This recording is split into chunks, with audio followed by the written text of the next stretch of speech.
Hi, it's Faye. Who the hell else would it be? And I am walking around my much beloved residence, Macon Manor. I'm in Macon, Tennessee, and she is a rather stately, whimsical, elegant George F. Barber designed home. He was an extremely prolific architect designer and did a lot of, I did not realize, I knew about the Sears homes and stuff like that. I did not realize that they did all kinds of homes, especially Victorians, by catalog order. I thought that was really interesting. I did not know that before this house. She's still looking rather shoddy and sad. I've got plants and projects out the wazoo going on. And I know that y'all are getting tired of probably one of the first things. Oh, I just never get tired of looking at what gingerbread she has. Wait until you guys see what the real post and porch and gingerbread in its completion, what it really looked like.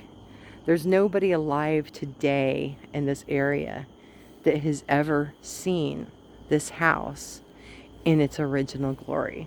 There are no, as far as I know yet, no photographs that I have come across yet of her in her full original glory. So when we get finished, it's going to be pretty exciting. So what we've been doing, it's been a real long haul for the last couple months. And of all the many blows this poor building's had, the worst had to do with her structure, and most specifically beginning with the foundation works. And some 80 years ago, something catastrophic happened. We don't know. The house is missing its front grand staircase. And so we don't know, at some point, and what you're looking at, it looks like block. That is actually brick and mortar. And that's just a block design put on it. It is not block. It predates it. But something catastrophic happened. What we don't know, as I haven't found any documentation to it as yet, we don't know if there was a structural issue because they decided to remove the front staircase and that caused problems, or if there was an issue with the foundation up front at that time that was so catastrophic that they helped resolve some of it by removing the front staircase. We just don't know. I don't know that I'll ever know. I'm hoping I'll find out. But thankfully, when they redid the front portion of the house, is unsightly as it is now, and we're going to be removing all of this, and again, she's going to be beautified and put back to original. But they did a really good job, and so the front portion today still stands pretty gosh darn straight and level. As far as repairs go, like I said, we don't know what happened, what was the cause. But when they had the remedy, whoever had the home at that point in time, they really gave it their all, and they did a very good job.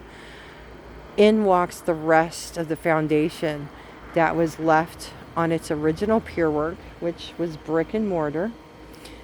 Typically, depending on the area of the country you are, because it depends on the minerals, mineral contents and what have you, how they're fired.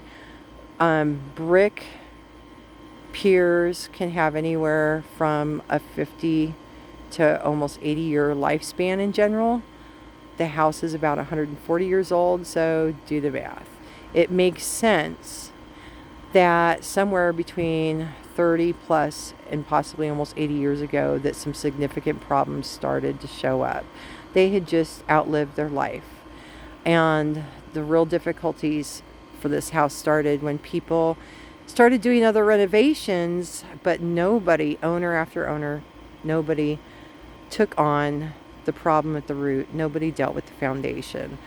To make that even worse, there was a couple load-bearing walls that have been moved.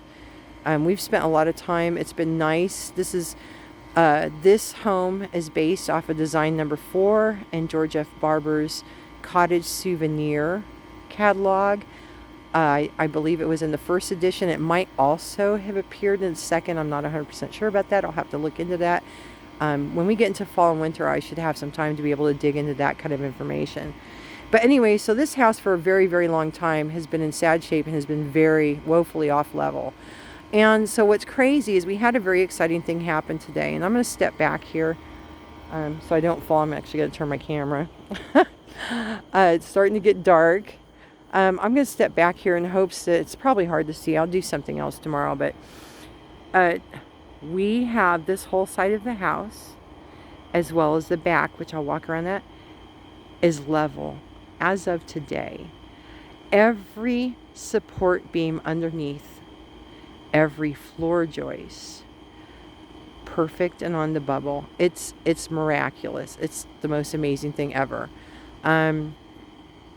Walking through the back mudroom, the restroom, the guest chamber, the second parlor, it's just a whole different, going up the service stairs, where it used to feel like when you got into that first turn in the well, you were just gonna like fall into an abyss. It was just so off center, and it's just such a treat to go and walk through these areas now.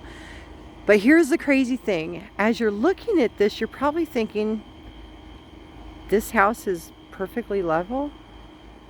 Well, it is. It is this side as well as the back side. We don't have too much left to go on the other side, and we're going to get that done here shortly. But let me explain the funny thing that's happened. In all those years that nobody addressed the foundation, nobody addressed leveling the home, they made many changes. Some of them, no doubt, were not just whimsical changes. Some of them, no doubt, were maintenance, repairs, what have you. But what they did, like, so let's say a section of siding needed to be replaced. Well, they didn't want it to look crooked. So what do you do if you're not going to level the house? The siding went on crooked to make it appear level. So what's so wild is now that we have the house level, in some aspects, she almost looks worse than what she was before, but it's an optical illusion. So we have got a lot of work to do. Thankfully, it's cosmetic-y kind of stuff, but we have got to basically now put to straights everything they had put on crooked to make it appear straight. Tomorrow, I will walk you guys through the house and show you some of these areas. At this point, by the time we get done and finish the last little section, I don't think I'm going to have a single room left in the house that just doesn't have destroyed drywall in it. Because drywall is not flexible. And again, everything was slapped together to appear level when the house was not. So now that she's been brought level, it has created, just complete chaos. I mean, it is a mess, but it was very necessary. I'm super excited about it. Nothing better could have happened for this home than having this work done. It's going to be just amazing. I know it looks like a horrific mess. Yeah. And it's hard to say. Some people might not understand it. What do you mean? It's like you've been there for a couple of months and that's all this. It's a lot. It's a lot. This place is immense. It took a lot of engineering, a lot of know-how, a lot of work. The guys have been underneath this house in some really bad weather conditions. Heat. They've dealt with just, you uncover one thing, there's another problem. Because they have to work around certain things, there's twice as many supports under there than there has ever been. I mean, it has just been a job and a half. It's been Herculean, but so worth it. So again, tomorrow I'm going to walk you all through the house and you are going to trip out. And I'm super excited because in the next very short couple of weeks, we get to start doing the stuff where you're really going to start seeing some bang for your buck. She's going to start pulling together or appear to very quickly in just the next few weeks. We've really pushed hard for this. It's so incredibly exciting. I hope this house stands for another 100, hell, 200, 300 years. And I'm just super excited to have stewardship of her now, and hopefully the things that we're doing today are going to preserve her for a very, very long time. So I've dragged on long enough. I'm gonna let y'all go, and tomorrow we will see some of the chaos that is the interior. Thank you all. I hope you guys have a great night, and toodaloodles.